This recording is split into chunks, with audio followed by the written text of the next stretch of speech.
કાંઈ વાંધો નહીં સાંભળો. હા કયો પેલા પાને પંચક બેઠો, બીજા પાને વિસુડો બેઠો, ત્રીજા પાને લગન મુહૂર્ત આવી ગયા. સોમ કહેતા સગુણા બાપુ નમ કહેતા પ્રતાપરાય બાપુની વાત કરો, કામકાજ વચ્ચો ને મને ઘર ભેગું કરો.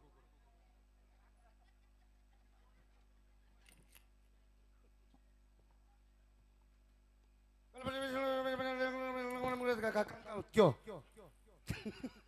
પણ દાદાએ કીધું મેં તમને કીધું કામ કયો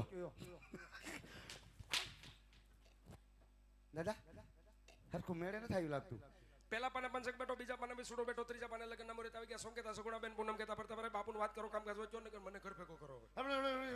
પટિયાલા કામ કરો કયો આવો તમે આવો બે આવો અહીંયા આવો ને બાપા પણ ઠુકડા આવો બોલો હવે શું થયું ભીમો આવ્યો. હા ભીમો એ બોલો તમે કે શું થયું કયો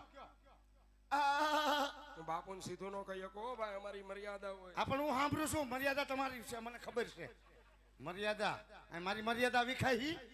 પેલા પાને પંચક બેઠો, બીજા પાને વિસુડો બેઠો, ત્રીજા પાને લગન મુહૂર્ત આવી ગયા. સોમ કહેતા સગુણા બેન પૂનમ કહેતા પ્રતાપરાય બાપુની વાત કરો, કામકાજ વચ્ચો ને હવે ઘર ભેગું કરો. કંટાળ્યો તો કેમ હરખું આવ્યું જોયું સાંભળ્યું એ સાંભળ્યું શેઠ ઓલા શેઠ હું બાપુ કેમ શેઠ મગજમાં આવ્યા સાંભળ્યું બાપુ પેલા પાને ભાંજક બેઠો, બીજા પાને વેચડો બેઠો, ત્રીજા પાને સારામ ચારા લગ્ન માં રહી ગયા. સોમ કહેતા સગુણા બેન પૂનમ કહેતા પ્રતાપભાઈ પ્રધાનજી હું છે